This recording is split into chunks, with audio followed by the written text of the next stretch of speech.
நீங்கள் பார்த்து கொண்டிருப்பது உங்கள் ஜாஷ்வா டிவி. சகல ஜனங்களுக்கும் நற்செய்தி.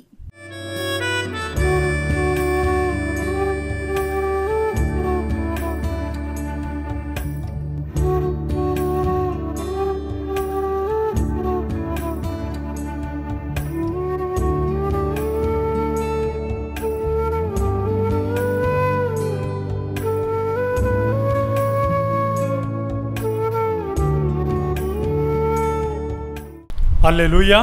தேவனாகிய கர்த்தரின் திருநாமம் மையப்படட்டும். நம்முடைய ஆண்டவரும் உலக இரட்சகருமாகிய இயேசுவின் நாமத்தில் உங்களுக்கு என் அன்பான வாழ்த்துக்கள். இந்த நல்ல நாளிலும் ஜோசுவா டிவி ஊழியங்கள் வழியாக உங்கள் இல்லங்களில் தெய்வ வசனங்களை விதைப்பதில் நான் ரொம்ப மகிழ்ச்சி அடைகிறேன். ஆண்டவர் உங்களை ஆசீர்வதிப்பார். இந்த நாளிலும் உங்களுடைய இருதயத்தில் விதைக்க இருக்கிறதான வசனத்தை நாம் பார்ப்போமா? ஏசாயா அதிகாரம் 35 வசனம் முதல் வசனம். ஏசாயா அதிகாரம் 35 வசனம் முதல் வசனம் பாருங்க. வனாந்தரமும் வறண்ட நிலமும் மகிழ்ந்து காடு வெளி கழித்து புஷ்பத்தை போல செழிக்கும். வனாந்தரமும் வறண்ட நிலமும் மகிழ்ந்து காடு வெளி கழித்து புஷ்பத்தை போல செழிக்கும். அல்லேலூயா. செழிக்கும். பாருங்க, ஆண்டவர் சொல்றாரு, வனாந்தரம் வறண்ட நிலம் மகிழ்ச்சி அடையுமா? வனாந்தரமும் வறண்ட நிலத்துக்கும் ஒரு மகிழ்ச்சியான வாழ்வு வருமா? அல்லேலூயா. ஒரு அல்லேலூயா சொல்லுங்க. அல்லேலூயா. கர்த்தருக்கு மகிமை. பாருங்க, ஆண்டவர் உரைக்கிறார், வனாந்தரமும் வறண்ட நிலமும் மகிழ்ச்சி அடையும். இது என்னன்னா ஒரு வறட்சி. வறட்சின்றது என்ன? நம்ம குடும்பத்தில் சந்தோஷம் இல்லாத ஒரு வறட்சி, குடும்பத்தில் செழிப்பு இல்லாத ஒரு வறட்சி. நம்மளுடைய மனசில் சந்தோஷமும் நம்முடைய குடும்பத்தில் செழிப்பும் ஒவ்வொரு மனிதனுக்குமே நிச்சயமாக தேவை. ஒவ்வொரு மனுஷனுக்கும் இந்த ரெண்டு காரியம் தேவை. ஒன்று மனசில் சந்தோஷம், இன்னொன்று வெளியே செழிப்பு. அல்லேலூயா. இந்த ரெண்டு காரியமும் நம்ம ஒவ்வொருத்தருக்குமே தேவைன்றதை ஆண்டவர் தெளிவாக சொல்லியிருக்கார். பற்றில இந்த ரெண்டு காரியத்திலுமே தேவன் நம்மளை ஆசீர்வதிக்க வல்லவராக இருக்கிறார். ஆமேன். ஆமேன் சொல்லுங்க. அல்லேலூயா. அன்பானவர்களே, இந்த ரெண்டு காரியத்திலுமே ஆண்டவர் நம்ம உங்கள் வாழ்க்கை எப்படிப்பட்டதாக இருந்தாலும் சரிதான், அதை செழிப்புள்ள வாழ்க்கையாய் மாற்ற கர்த்தர் வல்லவராக இருக்கிறார். அல்லேலூயா. ஆமேன். அன்பானவர்களே, வசனத்தை பற்றில வனாந்தரமும் வறண்ட நிலமும் மகிழ்ச்சி அடையும். காடு வெளி கழித்து புஷ்பத்தை போல செழிக்கும். காடு வெளியே கழித்து ஒரு புஷ்பத்தை போல அது செழிக்கும். ஒரு மிகப்பெரிய செழிப்பு உண்டாகும்.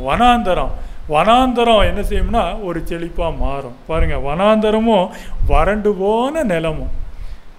இன்றைக்கி உங்கள் வாழ்க்கை ஒரு வனாந்தரமாக இருக்கே அப்படின்னு சொல்லி இன்றைக்கி நிறைய பேர் நீங்கள் இந்த நல்ல செய்தியை கேட்கும்போது நினச்சி உங்கள் மனசில் உண்டாகலாம், இவர் சொன்ன ரெண்டுமே நம்ம வாழ்க்கையில் இல்லையேன்னு நினைக்கலாம். இல்லையா? ஒன்று மனசில் மகிழ்ச்சி, இன்னொன்று வெளியே செழிப்புள்ள வாழ்க்கை, ஒரு செழிப்பான வாழ்க்கை. என்ன சொல்கிறது, ஒரு பண வரவு செலவில் நம்ம குடும்பத்தில் போதுமானதான வரவு செலவு. இந்த செழிப்பு நம்மக்கிட்ட காசு பணமும் இல்லை, இருக்கிறதுக்கு வீடு இல்லை, ஒரு செழிப்பு நம்மள்கிட்ட உலக செழிப்பும் இல்லை, மனசுலேயும் நிம்மதி இல்லை அப்படின்னு நீங்கள் ஒருவேளை சிந்திக்கக்கூடியவர்களாக இருந்தால் இந்த வசனத்தை வச்சு நீங்கள் ஜெபம் பண்ணுங்கள். ஆண்டவர் இந்த சொன்ன வார்த்தையை ஆண்டவர் உங்கள் வாழ்க்கையில் அப்படியே நிறைவேற்றுவார். உங்கள் வாழ்க்கை வனாந்தரமாக இருக்கா? உங்கள் வாழ்க்கை வறண்ட நிலமாக இருக்கா? கவலையே வேண்டாம். இந்த வார்த்தையை எடுத்து ஜெபம் பண்ணுங்க, கண்ணீரோடு ஜெபிங்க. வனாந்தரமான உங்கள் வாழ்க்கை, வறண்டு போன உங்கள் வாழ்க்கையை செழிப்பாய் மாற்ற தேவன், ஜீவனுள்ள தேவன் போதுமானவராக இருக்கிறார். அல்லேலூயா. ஆமென். உங்களுக்கு ஒரு நல்ல நிம்மதியை, மன மகிழ்ச்சியை தர்றதும் ஆண்டவர் தான். உங்களுக்கு ஒரு செழிப்புள்ள வாழ்க்கையை, உலகத்தில் ஒரு செழிப்புள்ள வாழ்க்கையை தர்றதும் ஆண்டவர் தான். ரெண்டுமே நமக்கு தேவனுடைய கரத்தில் இருந்து வந்தால் மட்டும்தான் உண்டு. வேறு எங்கே இருந்தும் இது நமக்கு வராது. மன நிம்மதியும் உலக செழிப்பும் கர்த்தருடைய கரத்தில் இருந்து தான் நமக்கு வரணும். ஐஸ்வர்யமும் கனமும் தேவனுடைய கரத்தில் இருந்து தான் வருது. கர்த்தருடைய ஆசீர்வாதமே ஐஸ்வர்யத்தை தரும். அன்பானவர்களே, அதனால் வசனங்கள் உங்கள் வாழ்க்கையில் நிறைவேறும். நீங்கள் செய்ய வேண்டியது என்னென்னா, இந்த வசனத்தை நீங்கள் விசுவாசித்து உங்கள் வாழ்க்கை வறண்ட நிலமாக இருந்துச்சு அப்படின்னா, பாலைவனம் போல் எப்படி, அதாவது வனாந்தரமும் வறண்ட நிலமுமா உங்கள் வாழ்க்கை இருக்குன்னு நீங்கள் உணர்ந்தால் இந்த வசனத்தை வச்சு ஜெபம் பண்ணுங்க. இந்த வசனத்தை வச்சு ஜெபம் பண்ணுங்க. ஆண்டவரே, இப்படி நீங்கள் சொல்லி இருக்கிறீங்க, உங்கள் புத்தகத்தில் எழுதியிருக்கு, என் வாழ்க்கையில் இந்த வார்த்தையை நிறைவேற்றி கொடுங்கன்னு சொல்லுங்கள். நிறைவேற்றி தர தேவன் வல்லவர். ஆமென். அல்லேலூயா. அன்பானவர்களே, அப்போ பாருங்கள், ஒரு செழிப்பான வாழ்க்கையை விரும்பாத மனிதன் யாருமே இல்லை. ஒரு மனமகிழ்ச்சியான வாழ்க்கையை விரும்பாத மனிதன் யாருமே இல்லை. எல்லாருமே அதை விரும்புகிறோம். அப்போது இந்த காரியங்கள் உங்கள் வாழ்க்கையில் நிறைவேறும்னு இஸ்ரவேல் ஜனங்களை பார்த்து ஏசியா தீர்க்கதரிசி சொன்னதான ஒரு வார்த்தை. இஸ்ரவேல் மக்கள் வாழ்க்கையை ஆண்டவர் இப்படி செழிப்பாக மாற்றுவார். இவங்க வாழ்க்கை இப்படி இருக்கலாம், ஆனால் இந்த வாழ்க்கையை தேவன் செழிப்பாக மாற்றுவார்னு சொல்லப்பட்டதான ஒரு வார்த்தை தான். இந்த வார்த்தை அதுக்காக நமக்கு இல்லைன்னு நினச்சிடுறாங்க. உங்களுக்கும் நமக்கும் அதே வார்த்தை தான். அல்லேலூயா. கர்த்தருக்கு மகிமை. அன்பானவர்களே, பாருங்கள், கர்த்தருடைய வார்த்தைக்கு நீங்கள் முதலிடம் கொடுக்கும்போது உங்கள் வாழ்க்கை செழிப்பாக ஆகும். வாழ்க்கையை செழிப்பாக மாறுறதுக்காக ஒரு 3 காரியங்களை உங்ககிட்ட எடுத்துகிட்டு வந்திருக்கிறேன், உங்கள் மனசில் விதைக்கிறதுக்காக. கவனிங்க. நீங்கள் கர்த்தருடைய வார்த்தைக்கு உங்கள் வாழ்க்கையில் முதலிடம் கொடுத்து பாருங்கள். மனசுலையும் சந்தோஷம் வரும், வெளியேயும் வாழ்க்கை செழிப்பாகும். அல்லேலூயா. ஏன்னா கர்த்தருடைய புத்தகத்தில் அதான் எழுதப்பட்டிருக்கு. சங்கீதம் பாருங்கள், சங்கீதம் 1ஆம் சங்கீதத்தில் சொல்லப்பட்டிருக்க காரியம் என்ன இல்லையா? துன்மார்க்கனுடைய ஆலோசனையில் நடவாமலும், பாவிகளுடைய வழியில் நில்லாமலும், பரியாசக்காரன் உட்காரும் இடத்தில் உட்காராமலும், கர்த்தருடைய வேதத்தில் பிரியமாய் இருந்து இரவும் பகலும் அவருடைய வேதத்தில் தியானமாய் இருக்கிற மனுஷன் பாக்கியவான். அவன் நீர்க்கால்களில் ஓரமாய் நடப்பட்டு தன் காலத்தில் தன் கனியை தந்து இலையுதிராதிருக்கிற மரத்தை போல் இருப்பான். அவன் செய்வதெல்லாம் வாய்க்கும். பாருங்க, ஆண்டவருடைய இந்த புத்தகத்தில், ஆண்டவருடைய இந்த வார்த்தைக்கு நீங்கள் முதலிடம் கொடுத்தீங்க அப்படின்னா உங்கள் வாழ்க்கையில் உங்கள் இருதயமும் செழிப்பாகும், உங்களுடைய புறமான வாழ்க்கையும் செழிப்பாகும். இலையுதிராது இருக்கிற மரத்தை போல இருப்பான். அவன் வாழ்க்கை எப்படி இருக்குமா? நீர்க்கால்கள் ஓரமாய் நடப்பட்டு தன் காலத்தில் தன் கனியை தந்து இலையுதிராது இருக்கிற மரத்தை போல இருப்பான். பார்த்தீங்களா? ஒரு செழிப்பை தான் அங்கே கர்த்தருடைய புத்தகம் சொல்லுது. இந்த செழிப்புன்றது 2 காரியத்தையும் குறிக்கக்கூடியதான். 1, உங்கள் மனசில் நிம்மதி. 2, இந்த புறமான உலக வாழ்க்கை. இந்த 2 பக்கமே நீங்கள் எப்படி, இந்த பக்கம் சந்தோஷம், அந்த பக்கம் செழிப்பு. இந்த 2யுமே கர்த்தருடைய வார்த்தை உங்கள் வாழ்க்கையில் கொண்டு வர போதுமானதாக இருக்கிறது. அல்லேலூயா. வனாந்தரமும் வறண்ட நிலமும் செழிப்பாய் மாறும். ஆமென். வனாந்தரமும் வறண்ட நிலமும் செழிப்பாய் மாறும். கர்த்தர் உங்கள் வறண்டு போன வாழ்க்கையை, வனாந்தரமான வாழ்க்கையை செழிப்புள்ளதாய் மாற்ற போதுமானவராக இருக்கிறார். அல்லேலூயா. அன்பானவர்களே, பாருங்கள், கர்த்தருடைய வார்த்தை எப்படி தான் சொல்லுது. அந்த வார்த்தையோடு, ஏசியா சொன்ன வார்த்தையோடு இந்த சங்கீதம், முதல் சங்கீதத்தை நம்ம பார்த்தோம் அப்படின்னா, கர்த்தருடைய வேதத்தை நீங்கள் மதித்து, ஆண்டோடைய வார்த்தைக்கு நீங்கள் மதிப்பு கொடுத்து, இந்த வார்த்தைக்கு நீங்கள் மனசில் முதலிடம் கொடுங்க, வாழ்க்கையில் முதலிடம் கொடுங்க. உங்கள் வாழ்க்கை மாறும். வனாந்தரமான உங்கள் வாழ்க்கை செழிப்புள்ள புஷ்பங்களாய் மாறும். ஆமென். அன்பானவர்களே, அப்போது முதல் காரியம் பாருங்கள், கர்த்தருடைய வார்த்தைக்கு என்ன செய்யணும்? நாம் முதல் இடம் கொடுக்கணும். நீங்கள் கர்த்தருடைய வார்த்தையை நீங்கள் முதலிடம் கொடுக்கும்போது உங்களுடைய எண்ணம் நல்ல எண்ணமாக மாறும். முதல்ல உங்கள் குணம் மாறும். உங்கள் குணம் மாறிச்சினாலே, அந்த குணம் மாறும்போது, அந்த நல்ல குணம் உங்களுக்கு தேவ வார்த்தையின் வழியாக உருவாகும்போது, அந்த நல்ல குணத்தில் தான் என்ன இருக்குது? உங்கள் மனசு நிம்மதி இருக்குது. அல்லேலூயா. ஆமென். ஆமாம். இந்த பொறாமை, எரிச்சல், அடுத்தவனை பார்த்து வயிற்றெரிச்சல் போடுறதும், அடுத்தவனை பார்த்து பொறாமை போடுறதும், இந்த மாதிரியான அடுத்தவனை பார்த்து சபிக்கிறதும் இல்லையா, இப்படி இதெல்லாம் இல்லாமல் இந்த குணங்களெல்லாம் மாற்றக்கூடியது எதுனா கர்த்தருடைய, ஆண்டவருடைய புத்தகம் தான் இந்த குணத்தை மாற்றும். இந்த வார்த்தைக்கு நீங்கள் முதலிடம் கொடுத்து நீங்கள் ஜெபிக்கும்போது, இந்த வார்த்தையை தியானிக்கும்போது உங்கள் குணம் தெய்வீக குணமாக மாறும். உங்கள் குணம் மாறும்போது உங்கள் இருதயத்தில் என்ன வருது? நிம்மதி வருது. அல்லேலூயா, ஆமென்.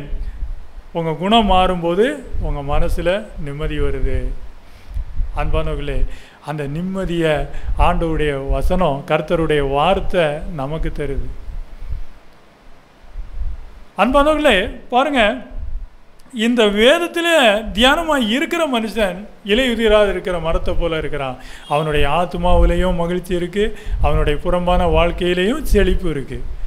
அப்போ வாழ்க்கையில் முதல் இடம் கொடுங்க கர்த்தருடைய வார்த்தைக்கு. முதல் இடம் ஆண்டவருடைய வார்த்தைக்கு தான் என்னுடைய வாழ்க்கையில் இடம். அவ்வளவுதான். அதை அப்படியே சொல்லி அதை அப்படியே தினசரி நீங்கள் உறுதிப்படுத்தி, அந்த உறுதிப்படுத்தல நிச்சயத்தோடு இருந்து ஒவ்வொரு நாளும் நீங்கள் வாழ்ந்து பாருங்கள். ஒவ்வொரு காலை விடியல் பொழுதுலையும் ஒவ்வொரு நாள் விடியும் போதும் கர்த்தருடைய வார்த்தைக்கு தான் முதலிடம். வாழ்க்கையில் வாழ்கிற ஒவ்வொரு பகுதியிலையும் கர்த்தருடைய வார்த்தைக்கு தான் முதலிடம். முதல் இடத்துல ஆண்டவருடைய வார்த்தையை வைங்க, உங்களுக்கு வாழ்க்கை வரும். அல்லேலூயா, ஆமென். அடுத்து பார்த்தீங்கன்னா, நாம் நம்புனா நம்ம வாழ்க்கை செழிப்பாகும். நம்பணும் இல்லையா? கர்த்தரை நம்பணும். கர்த்தரை நம்பி நம்ம பிடித்து கொள்ளும்போது, பற்றி கொள்ளும்போது நம்மளுடைய வாழ்க்கை நிச்சயமாய் செழிப்பாய் மாறும். அல்லேலூயா. கர்த்தரை நம்பும்போது நம்ம வாழ்க்கை மாறுது. முதல்ல பார்த்தோம், கர்த்தருடைய வார்த்தைக்கு நீங்கள் முதலிடம் கொடுக்கும்போது உங்கள் வாழ்க்கையில் செழிப்பு உண்டாகுது. அடுத்து பார்த்தீங்கன்னா, கர்த்தருடைய வார்த்தையை நீங்கள் நம்பும்போது உங்களுக்கு செழிப்பு உண்டாகுது. பார்ப்போமா? எரேமியா அதிகாரம் 17, தேவனுக்கு மகிமை. எரேமியா அதிகாரம் 17 வசனம் 7, 8. கர்த்தர் மேல் நம்பிக்கை வைத்து கர்த்தரை தன் நம்பிக்கையாக கொண்டிருக்கிற மனுஷன் பாக்கியவான். அவன் தண்ணீர் அண்டையிலே நாட்டப்பட்டதும் கால்வாய் ஓரமாக தன் வேர்களை விடுகிறதும் உஷ்ணம் வருகிறதை காணாமல் இலை பச்சையாக இருக்கிறதும் மழை தாழ்ச்சியான வருஷத்திலும் வருத்தமின்றி தப்பாமல் கனி கொடுக்கிறதுமான மரத்தை போல் இருப்பான். அல்லேலூயா, ஆமென். சங்கீதம் முதல் சங்கீதத்திலையும் இந்த எரேமியா சொன்ன வார்த்தைக்கும் எவ்வளோ பொருத்தம் இருக்குது பார்த்தீங்களா? கர்த்தருடைய வார்த்தையை பாருங்கள். ஏசியாவில் நம்ம பார்த்தோம், ஏசியா 35 முதல் வசனம் பார்த்தோம். ரெண்டாவது சங்கீதம் முதல் சங்கீதத்தை பார்த்தோம். மூணாவது எரேமியா 17ஆம் அதிகாரத்தில் 7, 8வது வசனத்தை பார்க்குறோம். இந்த இந்த இந்த வசனங்கள் எல்லாமே ஒன்றோடு ஒன்று எவ்வளோ தொடர்பு இருக்குது பார்த்தீங்களா? ஏன்னா உங்களுடைய வாழ்க்கை வனாந்தரமாக இருந்தால் அதை மாற்ற கர்த்தருடைய புத்தகம், கர்த்தருடைய வார்த்தை, கர்த்தருடைய ஆசீர்வாதம் போதுமானதாக இருக்கிறது. அன்பானவர்களே பாருங்கள், அப்போ நீங்கள் நம்பணும். அங்கே எரேமியா என்ன சொல்கிறேன்னா, கர்த்தர் மேல் நம்பிக்கை வைத்து கர்த்தரை தன் நம்பிக்கையாக கொண்டு இருக்கிற மனுஷன் பாக்கியவான் இல்லையா? தன்னுடைய மாம்சத்தை இல்லை, தன்னுடைய சொந்தக்காரங்களை நம்பிக்கையாக வச்சுக்கிறவங்க கிடையாது. தன்னுடைய இந்த எலும்பையும் இந்த இரத்தமும் சதையையும் தன்னுடைய அறிவையும் நம்பிக்கையாக வச்சிருக்கிறவன் பாக்கியவான்னு வேதத்தில் சொல்லப்படலை. கர்த்தரை நம்பிக்கையாக கொண்டு இருக்கிற மனுஷன் பாக்கியவான். அவன் வாழ்க்கை தான் எப்படி இருக்கும்னா, அவன் வாழ்க்கை எப்போவுமே எப்படி இருக்கும்? பச்சையாக இருக்கும். அல்லேலூயா. அவன் வாழ்க்கை எப்படி இருக்கும்? எப்பவும் நிம்மதி உள்ளதாக இருக்கும். ஆமென், அல்லேலூயா. அவன் வாழ்க்கை எப்பவும் நிம்மதியான வாழ்க்கையாக இருக்கும். வசனம் அப்படி தான் சொல்லுது பாருங்கள். ஏன்னா அவன் தண்ணீர் அண்டையிலே நாட்டப்பட்டதும் கால்வாய் ஓரமாக தன் வேர்களை விடுகிறதும் உஷ்ணம் வருகிறதை காணாமல் இலை பச்சையாக இருக்கிறதும். இலை பச்சையாக இருக்குமா? இலை பச்சையாக இருக்கும். இலை உதிராது இருக்கிற மரத்தை போல் அவன் இருப்பான். ஆமென், அல்லேலூயா. யார் அவன்? நீங்கள் தான் அவங்க. அல்லேலூயா. யார் அவன் அப்படின்னா நீங்கள் தான் அவங்க. நீங்கள் தான் அவங்க. உங்களுக்கு தான் உங்களை பார்த்து தான் ஆண்டவர் சொல்கிறாரு. ஆண்டவருடைய புத்தகம் உங்களை பார்த்து தான் பேசிக்கிட்டு இருக்கு. அன்பானவர்களே, யார் அந்த மனிதன் அப்படின்னா நீங்கள் தான் அந்த மனிதன். இலையுதிராது இருக்கிற மரமாக இருக்கிற மனுஷன் யார்? நீங்கள் தான். பச்சையான இலைகளை கொண்ட மரமாக இருக்கிற மனுஷன் யார்? கர்த்தரை நம்புகிற நீங்கள் தான் அந்த மனுஷன். உங்கள் வாழ்க்கை தான் அப்படி இருக்கும். உங்கள் வாழ்க்கையில் தான் நிம்மதி இருக்கும். உங்கள் வாழ்க்கையில் செழிப்பு இருக்கும். கர்த்தர் ஆசீர்வதிப்பார். அன்பானவர்களே பாருங்க, அப்போ கர்த்தருடைய வார்த்தையை நம்பும்போது ஆசீர்வாதம் வருது. நம்ம பழைய ஏற்பாடில் ஆதியாகமம் 26ஆம் அதிகாரத்தில் முதல் வசனத்தையும் 12வது வசனத்தையும் நம்ம பார்த்தோம் அப்படின்னா, அந்த தேசம் ஈசாக்கு இருந்த தேசத்தில் பஞ்சம் உண்டாயிருக்கு. அந்த தேசம் பஞ்சத்தில் இருந்தது. அந்த தேசத்தில் ஈசாக்கு விதை விதைத்தான். பாருங்க, தேசம் பஞ்சத்தில் இருந்துச்சா, பஞ்சமாக இருக்கிற தேசத்தில் ஈசாக்கு விதைய விதைச்சாராம். பஞ்சம்னா எப்படி? பஞ்சம்னாலே என்ன? சாப்பாட்டுக்கு கஷ்டம், குடிக்க தண்ணீருக்கு கஷ்டம் இல்லையா? இதுதான் பஞ்சம். இப்படி தேசத்தில் பஞ்சம் இருக்குது. அந்த பஞ்ச காலத்தில் ஈசாக்கு விதை விதைச்சாராம். அந்த விதையை கர்த்தர் ஆசீர்வதித்தனால 100 மடங்கு பலனடைந்தாராம். அல்லேலூயா, ஆமென். அன்பானவர்களே பாருங்க, ஈசாக்கு கர்த்தரை நம்புகிற மனிதனாக இருந்தார். எந்த சூழ்நிலையும், இது என்ன சூழ்நிலை, இது பஞ்சத்தின் காலமா, ஆனால் என் தேவன் என்னுடைய வறட்சியை செழிப்பாய் மாற்ற போதுமானவர். அல்லேலூயா. என் தேவன் வனாந்தரத்தில் எனக்கு செழிப்பை தருவார். என் தேவன் வறண்ட நிலமான என் வாழ்க்கையை செழிப்பாய் மாற்றுவார். தேசம் பஞ்சத்தில் இருக்கு. அங்கே ஈசாக்கு அந்த தேவ மனிதன் நம்பிக்கையோட விதையை தூவுறார். கர்த்தர் மேலே நம்பிக்கையை வச்சு விதையை அள்ளி போடுறாரு. 100 மடங்கு ஆசீர்வாதம் கர்த்தரால் உண்டாச்சு. அல்லேலூயா, கர்த்தருக்கு மகிமை. அன்பானவர்களை பாருங்க, எவ்வளோ மகிமையான தேவ வசனங்கள் நம்ம வாழ்க்கைக்கு நம்பிக்கையூட்டக்கூடியது, நம்மளை எழுச்சி அடைய செய்யக்கூடியது, நம்ம வாழ்க்கையை நம்ம வாழ்க்கையை தேவன் செழிக்க செய்ய போதுமானவராக இருக்கிறான்றதுக்கு எவ்வளோ அழகான வார்த்தைகள் ஆண்டவருடைய புத்தகத்தில் நமக்கு உரைக்கப்பட்டிருக்கு. பாருங்க, தீர்க்கதரிசிகள் எவ்வளோ அழகாக உரைச்சிருக்கிறாங்க பாருங்க. அன்பானவர்களே, அந்த வார்த்தை இன்னைக்கு உங்களோடு கூட பேசி கொண்டு இருக்கிறது. அந்த வார்த்தை உங்களோடு பேசி கொண்டு இருக்கிறது. ஆமென். கர்த்தர் வார்த்தையாக இருக்கிறார். ஆமென். அன்பானவர்களே பாருங்க, ஈசாக்குடைய நம்பிக்கை அதுதான். கர்த்தரை தன் நம்பிக்கையாக கொண்டிருக்கிற மனுஷன் பாக்கியவான். அது வறண்ட நிலமாக இருந்தா என்ன, பாலைவனமாக இருந்தா என்ன, காடு வழியாக இருந்தா என்ன, கர்த்தர் கூட இருக்கிறார், வாழ்க்கை செழிக்கும். ஆமென். அவ்வளவுதான். அல்லேலூயா. கூட இருக்கிறது யாருன்றது தான் முக்கியம். இது வனாந்தரம், இது வறண்ட நிலம் அப்படின்றது கிடையாது இல்லையா?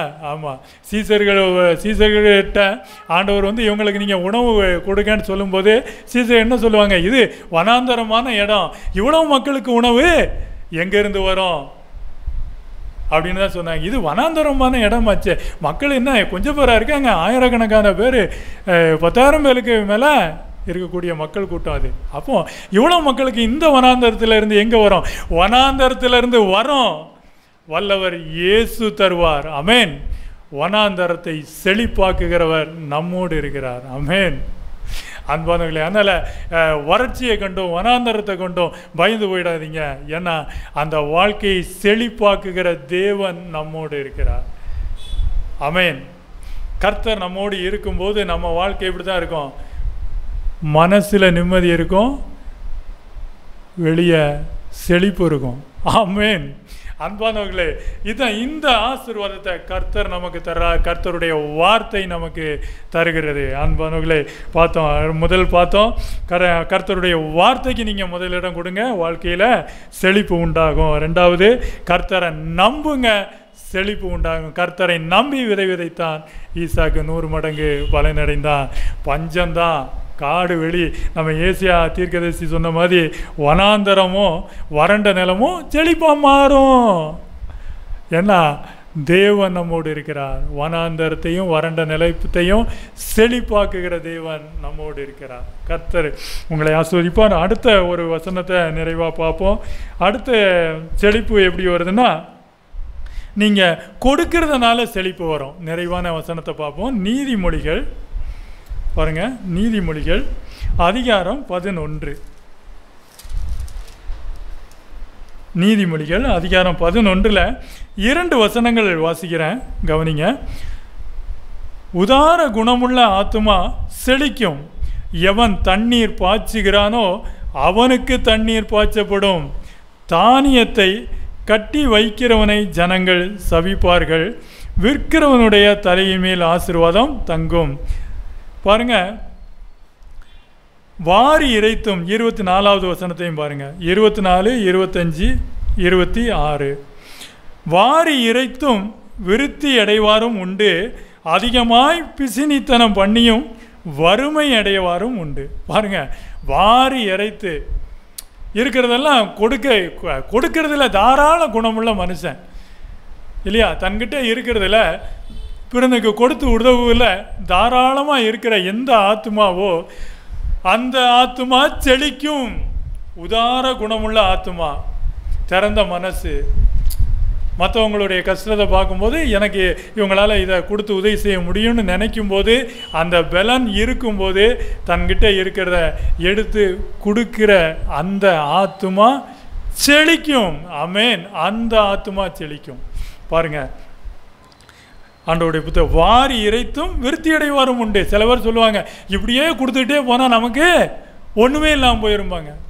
கர்த்தருடைய புத்தகம் சொல்லுது, வாரி இறைக்க இறைக்க கர்த்தர் உன்னை ஆசீர்வதித்து கொண்டே இருப்பார். அல்லேலூயா, ஆமென்.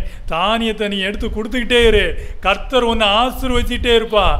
வானத்தின் வாசல் உனக்காக திறப்பார். வானத்தின் வாசலை திறந்து உன்னை ஆசீர்வதிக்க கர்த்தர் போதுமானவராக இருக்கிறார். அதனால வாரி இறைத்தும் விருத்தி அடைவாரும் உண்டு. வாரி கொடுத்துக்கிட்டே இருக்கான், ஆனால் அவன் இன்னும் செழிப்பா இருந்துக்கிட்டே தான் இருக்கான் இல்லையா? பாருங்க, அடுத்து சொல்றாரு பிசினித்தனம் பண்றது. ஆமாம், இந்த ஒவ்வொரு பணத்தை வச்சுக்கிட்டு பிசினித்தனம் பண்ணுறது. செலவு பண்ணிட்டா இன்னும் காலி ஆகிடும், செலவு பண்ணிட்டா காலி ஆகிடும், இப்படி சொல்லி இந்த பிசினித்தனம். ஆமாம், இந்த பிசினித்தனம் பண்ணிக்கிட்டே இருக்கிறவங்ககிட்ட இருக்கிறதும் இல்லாமல் போயிடும். வார்த்தை அதை தான் சொல்லுது, பிசினித்தனம். பாருங்க, கொடுக்கறதுக்கும் மனசு கிடையாது, செலவு செய்கிறதுக்கும் மனசு கிடையாது. இவன் எப்படி இந்த பிசினித்தன மனுஷன் எப்படின்னு பார்த்தீங்கன்னா, இன்னொருத்தனுக்கும் கொடுக்க மாட்டான், தானும் செலவு பண்ண மாட்டான். இவன் தான் பிசினித்தனம் உள்ள மனுஷன். அப்போ பாருங்க, வாரி இறைக்கிற மனுஷன் விருத்தி அடைவான், அவன் ஆத்மா செழிக்கும். அதிகமாய் பிசினித்தனம் பண்ணியும் வறுமையில் போகிற மனுஷனும் இருக்கிறான். உதார குணமுள்ள ஆத்மா செழிக்கும். எவன் தண்ணீர் பாய்ச்சுகிறானோ அவனுக்கு தண்ணீர் பாய்ச்சப்படும். வசனம் சொல்லிச்சு பற்றில. அதனால் அன்பானவர்களே, செழிப்பான வாழ்க்கைக்கு இந்த காரியங்களை உங்கள் மனசில் வச்சு நீங்கள் ஜெபிங்க. இன்றைக்கு பார்த்த வசனங்களை வச்சு ஜெபிங்க. கர்த்தர் உங்களை ஆசீர்வதிக்க போதுமானவராக இருக்கிறார். நிறைவான ஜெபத்தை ஏறெடுப்போமா? இந்த விதைத்த விதைகள் உங்களுடைய இதயத்தில் விளைச்சலை தரணும்னு கர்த்தருடைய நாமத்தினால் உங்களை நான் வாழ்த்துறேன். அப்படியே கண்களை மூடுங்க, சிறு ஜெபம். வானத்துக்கும் பூமிக்கும் சகல அதிகாரம் படைத்த சர்வ வல்லமுள்ள தேவனே, உமக்கு நன்றி செலுத்துகிறேன் கர்த்தாவே. என் தேவனாகிய கர்த்தர், இந்த நாளிலும் இந்த ஜோசுவா டிவி ஊழியங்கள் வழியாக தேவரீரப்பா இந்த இல்லங்களில் கர்த்தாவே, இந்த இருதயங்களில் உம்முடைய விதைகளை விதைக்கும்படி நீர் கிருபை செய்தீரே, நன்றி செலுத்துகிறேன் கர்த்தாவே. இந்த நேரத்திலும் விதைக்கப்பட்ட இந்த விதைகள் 30, 60, 100 இந்த இருதயங்களில் செழிப்பை உண்டாகட்டும் ராஜா. அப்பா, வனாந்தரம் செழிக்கும் அப்பா, பாலைவனமான வாழ்க்கை செழிக்கும் கர்த்தாவே. அவாந்தர வெளி, காடு வெளிகள் எல்லாம் செழிக்கும். வறண்டு போன நிலம் செழிப்பை உண்டாகும் என்று நீர் சொன்ன வார்த்தையின்படியே, உரைத்த வார்த்தையின்படியே கர்த்தாவே அப்பா, கர்த்தருடைய வார்த்தையை நம்பும் போது, கர்த்தருடைய வார்த்தைக்கு முதலிடம் கொடுக்கும் போது, உதாரண குணமுள்ள ஆத்மாவாய் பிறனுக்கு உதவி செய்யும் போது உன் வாழ்க்கையிலும் செழிப்பு உண்டாகும் என்ற வார்த்தையின்படியே கர்த்தாவே அப்பா, இந்த கேட்ட நல்ல செய்தியின்படியே ஒவ்வொரு இருதயங்களும் இயேசுவின் நாமத்தினாலே இவங்க குடும்பத்தில் நிம்மதி பிறக்க வேண்டும் வண்ணமாய் ஆசீர்வதிக்கிற ராஜா. வறண்டு நிம்மதி இல்லாமல் வறட்சியாக இருக்கிற இருதயங்களில் கிறிஸ்து இயேசுவின் சந்தோஷம், கிறிஸ்து இயேசுவின் சமாதானமும் இயேசுவின் நாமத்தில் செழிப்பாய் உண்டாக வேண்டும் வண்ணமாய் இந்த இருதயங்களை ஆசீர்வதித்து வாழ்த்துகிற ராஜா. சஞ்சலம், தவிப்பும், வேதனையும் நீங்கி போகட்டும், சந்தோஷம், சமாதானமும் உண்டாகட்டும் கர்த்தாவே அப்பா.